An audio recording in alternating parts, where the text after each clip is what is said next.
Hi friends, welcome to my vlog. Guys, मैं कुछ दिन पहले गहराइया का ट्रेलर देख रहा था और मुझे ट्रेलर बहुत ही बकवास लगा। और मुझे ये जो फिल्म है वो भी लग रहा है कि घुसने वाली है फिल्म। मुझे तो लगता नहीं है चलने वाली है। चलो, मैं इतना तो इंटरेस्टेड हूँ नहीं, ये फिल्म घुसे या चले क्या हो उससे मुझे कोई लेना देना तो है नहीं। मैं इसमें जो चीज़ जो मुझे मैं ऑब्जर्व कर रहा था वो ये था कि इसमें जो लव मेकिंग सीन्स है दीपिका पादुकोण के और वो उस एक्टर के, तो वो मुझे बहुत ही ज़्यादा वाहियात और गंदे लगे, बड़े भद्दे लगे मुझे। और मुझे वो सीन्स देखते देखते ही मुझे अजीब सा लग रहा था कि क्या क्या बनाया है इन लोगों ने। बड़ा मैं कंफर्टेबल नहीं फील कर रहा था। तो मैंने इसके बारे में बहुत सोचा कि ऐसा मुझे क्यों लग रहा है, कि मुझे भी एनालाइज करना चाहिए ना कि अगर ठीक है, अगर लव मेकिंग सीन्स चल रहा है, इतने हम देखते रहते हैं या हिंदी फिल्मों में या हॉलीवुड फिल्मों में, तो तो प्रॉब्लम क्या है, इशू क्या है, उस पे मैं थोड़ा सा एनालाइज करना चाहता था। और मैंने फाइनली इसके बारे में सोचा और मैंने सोचा कि आपके साथ शेयर करूं और आपको मैं अपनी जो ऑब्जर्वेशन है वो आपके साथ एक बार शेयर करता हूं और आप मुझे बताइए कैसा लगता है। प्लीज़ कमेंट करिए और मुझे बताइए। दोस्तों, होता क्या है कि जैसे आप फॉर एग्जांपल अभी दीपिका पादुकोण का केस ले लीजिए। उनकी जो आखिरी फ़िल्म थी, वो थी पद्मावती। और आप समझ सकते हैं कि कितनी सक्सेसफुल फ़िल्म, कितनी कितनी मतलब कल्चर और कितना उसमें एक एक इम्प्रेशन था जो हम पे डाला गया था उस कैरेक्टर का, कि वो कैरेक्टर कैसे किसी एक राजा से प्रेम हो जाता है और दूसरा राजा भी उसके पीछे मतलब उस कैरेक्टर के पीछे पागल है, फिर वो भी आके उसके लिए लड़ रहा है, मगर वो अपने पहले पति के पास ही उसके लिए वो जल के मतलब वो वॉर भी होता है, फिर वो जल के वो उसमें ख़त्म भी हो जाती है। और उसका एक जिस तरह से उस कैरेक्टर को संजय लीला भंसाली ने प्रेजेंट किया था, उसका जो पूरा जो अटायर था, जो उसकी प्रेजेंटेशन थी, वो इतनी ज़्यादा हाई क्लास थी। और एक ऐसा ज़बरदस्त ब्रांडिंग किया गया था, एक ऐसा इम्प्रेशन डाला गया था हम पे कि हम भी उसमें बिलीव करते थे कि हाँ भाई वो, क्योंकि मैंने पद्मावती एटलीस्ट 10 बार देखी है, मुझे इतनी अच्छी लगी वो फिल्म। वो फिल्म भी मुझे बहुत अच्छी लगी, मुझे उसमें दीपिका पादुकोण भी बहुत अच्छी लगी। अब क्या होता है कि वो फ़िल्म मैंने देखी है और एक इम्प्रेशन मेरे दिमाग में भी सेट हो गया है दीपिका पादुकोण का। अब कुछ दिनों के बाद या कुछ महीनों के बाद एक फ़िल्म आ जाती है गहराइयाँ, जिसमें एक्टर्स अननोन हैं, मतलब पता नहीं नए-नए टाइप के एक्टर्स हैं और दीपिका पादुकोण अपने से बहुत ही छोटी उम्र के। एक तो पद्मावत के बाद इमीडिएटली एक ऐसी फ़िल्म ले लेना जिसमें एक एक्स्ट्रा मैरिटल अफ़ेयर का एक कॉन्सेप्ट है, मेरे हिसाब से बहुत ही गलत है। क्योंकि पहली बात तो ये कोई कॉन्सेप्ट को इतना नया कॉन्सेप्ट नहीं है कि उसको बनाने से पता नहीं कोई रेवोल्यूशन आ जाएगा। ये तो अब नॉर्मल सी बात है, it's not a big deal.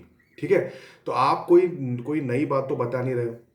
अब होता क्या है कि क्योंकि पिछली फ़िल्म में ही इतना ब्रांडिंग किया गया था और अगली ही फ़िल्म आप चुन लेते हो उसके ऑपोज़िट कॉन्सेप्ट को लेके, जो कि एक्स्ट्रा मैरिटल अफ़ेयर पे है। और उसमें भी आप कोई ऋतिक को तो किस कर नहीं रहे हो कि एक एक अपनी एज के या अपने स्टैंडर्ड के, आप कोई नए से हीरो के साथ आप किसिंग सीन कर रहे हो, आप खुद भी शादीशुदा हो। अब वो ब्रांडिंग वाइज बहुत ज़्यादा मेंटली डिस्टर्बिंग होता है जब आप देखते हो कि पिछली फिल्म क्या थी, उसमें क्या इंप्रेशन बनाया था, अगली फिल्म क्या है, टोटली ऑपोजिट है। और उसमें मतलब पूरा का पूरा जो एक कॉन्ट्रास्ट किया गया है, बहुत ही गलत career choice by Deepika Padukone, because बहुत ही गंदा और भद्दा लग रहा है।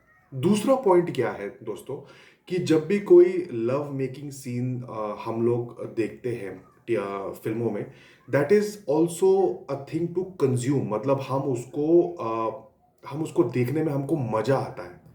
तभी तो वो होते हैं या जो भी है वो हम उसको देख। पॉर्न में क्या होता है, पॉर्न में जब हम पॉर्न देख रहे होते हैं, we are consuming it, we are loving it, that is why we are watching it. While watching हम लोग उसको हम उसके मजे लेते हैं। तो लव मेकिंग सीन में भी ऐसा ही होता है। मगर लव मेकिंग सीन में क्या होता है दोस्तों, कि आपको उसको बहुत ही आर्टिस्टिकली शूट करना पड़ता है, उसकी जो प्रेजेंटेशन होती है वो बहुत ज़्यादा परफेक्ट होनी चाहिए। अगर नहीं होती है तो क्या होता है कि वो भद्दे लगने शुरू करते हैं। और गहराइयों में यही प्रॉब्लम है, जो मैंने अपनी ऑब्जर्वेशन, मेरी खुद की ऑब्जर्वेशन, और मैंने बहुत इस पर सोचने की कोशिश की कि जो सीन्स है वो इतने ड्राई है, वो उसमें कोई जान नहीं है, ऐसे बस बनाने के लिए बना दिया गया है। तो उसमें क्या होता है कि क्योंकि वो इतने भद्दे लग रहे हैं। तो अब जब उसको करने वाले कौन एक्टर्स, एक दीपिका है और एक वो नया एक्टर है, ठीक है।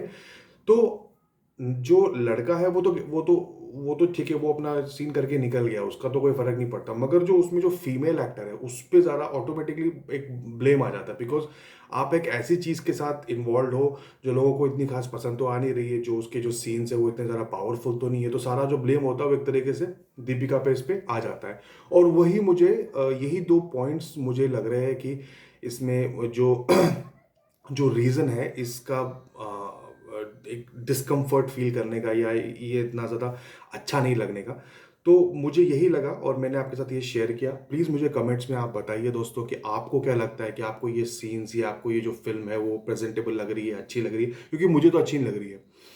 और अगर ये जो सीन्स है, लव मेकिंग सीन्स, अगर ये प्रॉपरली आर्टिस्टिकली शूट किए गए होते तो ये उल्टा होता। मतलब इसमें क्या होता कि जो दीपिका पादुकोण है, क्योंकि शी इज़ मैरिड, और उनका एक लिबरेशन वाला एक एंगल आ जाता दुनिया में कि नहीं नहीं नहीं, I am married and still I am doing these kind of scenes. मगर अभी क्या हुआ है, उल्टा हो गया। क्योंकि वो सीन्स इतने ज़्यादा दे नॉट कंज्यूमेबल नहीं है, इतने आर्टिस्टिकली शूट नहीं किए, कुछ उसमें जान नहीं है। तो उल्टा हो रहा है। उल्टा क्या हो रहा है कि वो एक तरीके से उनकी पुरानी इमेज के साथ कॉन्ट्रास्ट कर रहा है और वो भद्दा लग रहा है। और काफ़ी मुझे तो बिल्कुल पसंद नहीं आ रहा है। तो गाइज़, आई होप आपको ये ऑब्जर्वेशन मेरी अच्छी लगी। प्लीज़ कमेंट करिए, लाइक शेयर सब्सक्राइब करिए मेरे चैनल को, ताकि मैं और भी सारे वीडियोज़ आपके लिए बना सकूँ। और आई होप आपको अच्छा लगे।